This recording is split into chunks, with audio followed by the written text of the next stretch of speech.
नमस्कार। सुबह के 8:30 बज रहे हैं और आप देख रहे हैं हमारा विशेष कार्यक्रम सुबह की चाय। मैं हूं आपके साथ वेंकटेश पांडे और इस कार्यक्रम में रोज की तरह हमारे साथ शिरकत कर रहे हैं वरिष्ठ पत्रकार रवि उपाध्याय सर। बहुत स्वागत है सर आपका। आज का दिन बहुत महत्वपूर्ण है। केंद्र सरकार ने बीते दिन एक अहम फैसला लिया जिसमें जो जातीय जनगणना है उस पे कराने पर सहमति बन गई है।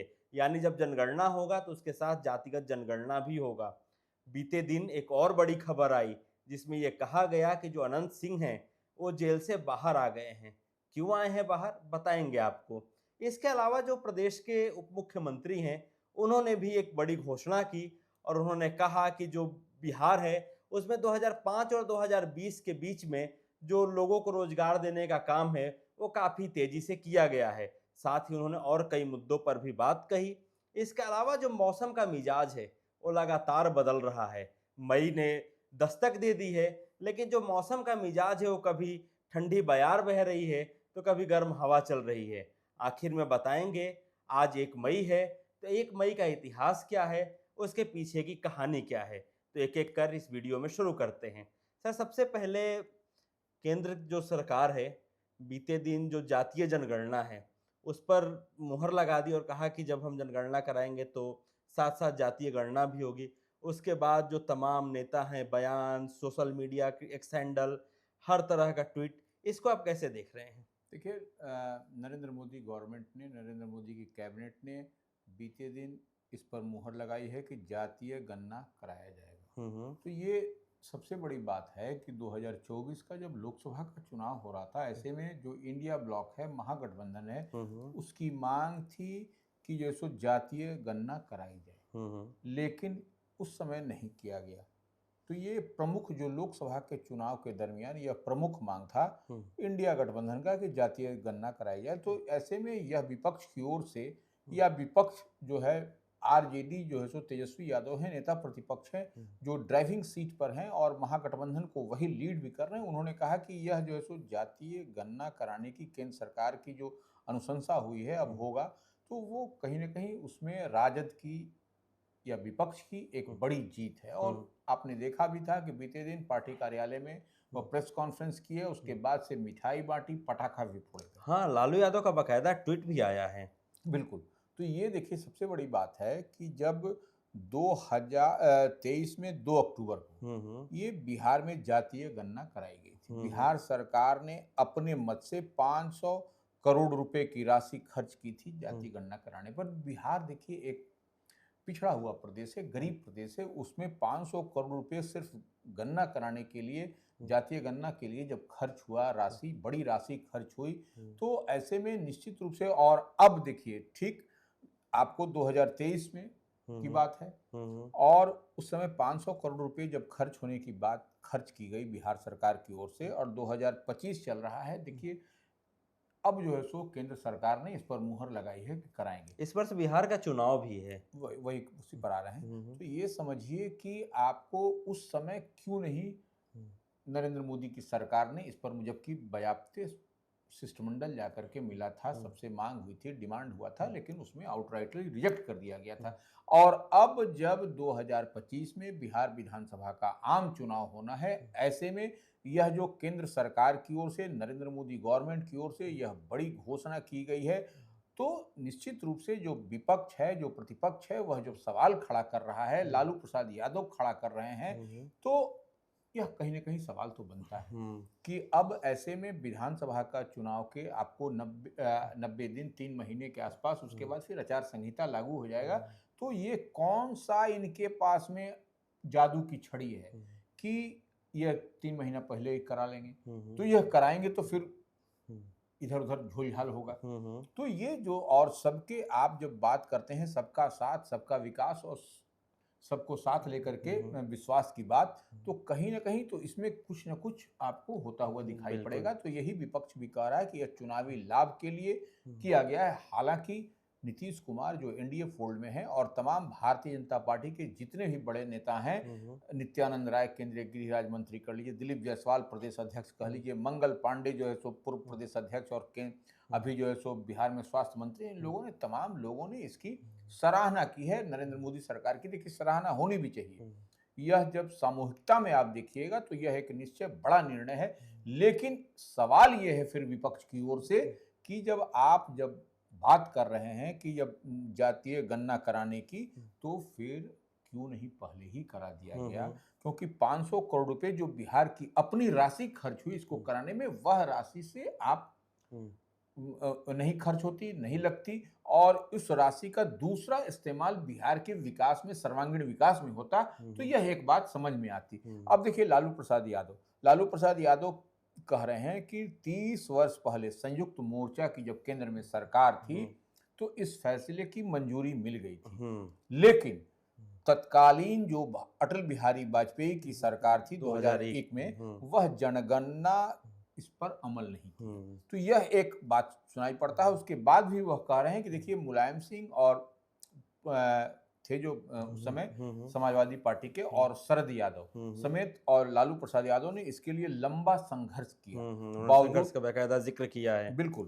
तो लेकिन लब्बो लबाब कुछ नहीं निकला, तो यह कहीं ना कहीं सवाल तो बनता है। लेकिन दूसरी तरफ अगर आप देखेंगे तो नरेंद्र मोदी की सरकार जो केंद्र में है, उसने राष्ट्रीय पिछड़ा वर्ग आयोग को संवैधानिक दर्जा देने का काम किया, नंबर 1। नंबर 2, नीट में ओबीसी के आरक्षण का प्रावधान किया। नंबर 3, केंद्रीय मंत्रिमंडल में ओबीसी समाज को सबसे बड़ा प्रतिनिधित्व देने का भी काम किया गया है। तो यह बात तो दिखाई पड़ता है, लेकिन जातीय गणना जो बात रही, वह इस 3 महीने में आप कैसे करा लीजिएगा, यह सबसे बड़ा बात है। क्योंकि उसके पहले आचार संहिता लग जाएगा, उसके बाद तो फिर आचार संहिता में सब कामकाज जो है सो इस तरीके का काम नहीं होता है। तो ये जो विपक्ष की ओर से सवाल किया जा रहा है, यह एक बड़ा सवाल है। तो ऐसे में विपक्ष कह रहा है कि चुनावी लाभ के लिए भी इस तरीके से लगातार ये बात कही भी जा रही है कि चुनावी लाभ है, चूंकि ये चुनावी बरस है। बिल्कुल। तो ये अब बिहार में विधानसभा का आम चुनाव होना है, ऐसे में चुनावी लाभ के लिए इस तरीके से नरेंद्र मोदी सरकार ने मंत्रिमंडल की मंजूरी दी है जातीय गणना कराने के लिए। हालांकि देखिए यह होना भी चाहिए, जातीय गणना होना भी चाहिए। जातीय गणना होने से यह सबकी पता चलेगा कि किस समाज से कितने लोग हैं जिनको मूलभूत सुविधा नहीं मिल रही है, या वो किस परिस्थिति में जीवन यापन कर रहे हैं। तो यह एक बड़ी बात है। ये सरकार की सोच तो निश्चित रूप से है, लेकिन यही बात फिर घूम करके वहीं आता है कि चुनाव है बिहार में इस बार। हाँ, सर ने जो जिक्र किया और लालू प्रसाद यादव ने जो ट्वीट किया है, उस वक्त का थोड़ा सियासी समीकरण आपको समझा देते हैं। साल 1996 जो भारतीय राजनीति थी उसमें काफी उठापटक का बरस था। उसके बाद जो 1.5 साल रहे वो हिचकोले खाते रहे। पीवी नरसिम्हा राव की सरकार गई, उसके बाद 13 दिन वाजपेयी, फिर एचडी देवेगौड़ा। जो एचडी देवेगौड़ा की सरकार बनी थी वहीं संयुक्त मोर्चा की सरकार थी। हालांकि उनकी सरकार गिरी और फिर जो नाटकीय ढंग से इंद्र कुमार गुजराल देश के प्रधानमंत्री बने, तो उसी दौर का जिक्र कर रहे थे। फिर वाजपेयी आए 2001 में, और जिस वक्त का अटल बिहारी वाजपेयी पर लालू प्रसाद यादव ने आरोप लगाए, वो तमाम किस्से हैं। खैर, बढ़ते हैं हम अपने अगली खबर की तरफ। अनंत सिंह जेल से बाहर आ गए हैं। देखिए, अनंत सिंह पूर्व बाहुबली विधायक है मोकामा से। वह अभी तो एक तरीके से वह जेडीयू में है। तो जिस तरीके से वह उनके परिवार में शादी है, उनके भतीजे की बिटिया की शादी है, तो इसीलिए एक दिन के लिए उनको पुलिस अभिरक्षा में उनको कोर्ट से मिला है कि आप शादी में जमा हो जाइए, शादी में आप उत्सव मनाइए, उल्लास करिए, आपके परिवार की शादी है। फिर पुनः जो है सो आज फिर से वह जो है सो उनकी वापसी हो जाएगी। हाँ, वापस फिर जेल में चले जाएंगे। फिर वो क्योंकि जो मामला है उन पर, उस मामले को लेकर के उनको अभी जब तक न्यायालय से उनको ये नहीं मिलेगा तब तक वो फिर आपको पटना के केंद्रीय आदर्श कारा बेऊर में वो चले जाएंगे। लेकिन यह एक बात तो है कि अब जो अनंत सिंह जिस तरीके से बीते दिन सिविल कोर्ट गए थे, उसके बाद से उनके समर्थक जो है सो मोकामा में पूरा दिन भर जिंदाबाद जिंदाबाद। तो यह तो चुनावी, हम बार बार एक बात कह रहे हैं, इस बार विधानसभा का चुनाव है, ऐसे में आपको बहुत सारा इस तरीके के चीज देखने को मिलेगा। हाँ, ये सारे जो विधानसभा के चुनाव है इसको लेकर के भी, जोड़ करके भी चीजें देखी जाएंगी। बिल्कुल। चाहे अनंत सिंह का बाहर, लेकिन जो प्रदेश के मुख्य उप मुख्यमंत्री हैं उनका भी एक बड़ा बयान सामने आया है।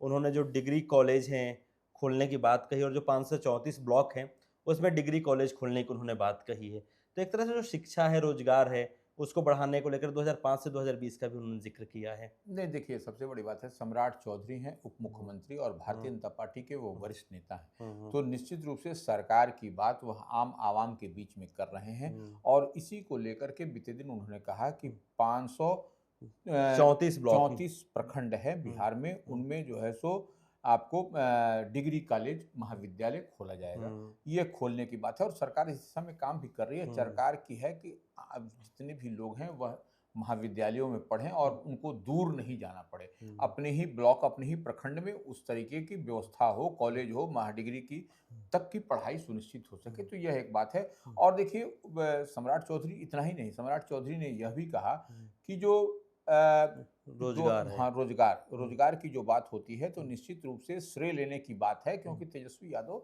2020 के विधानसभा चुनाव में उन्होंने स्पष्ट रूप से कहा था कि उनकी सरकार की बनती है तो ये प्राथमिकता होगी कि सबको रोजगार मुहैया कराई जाए।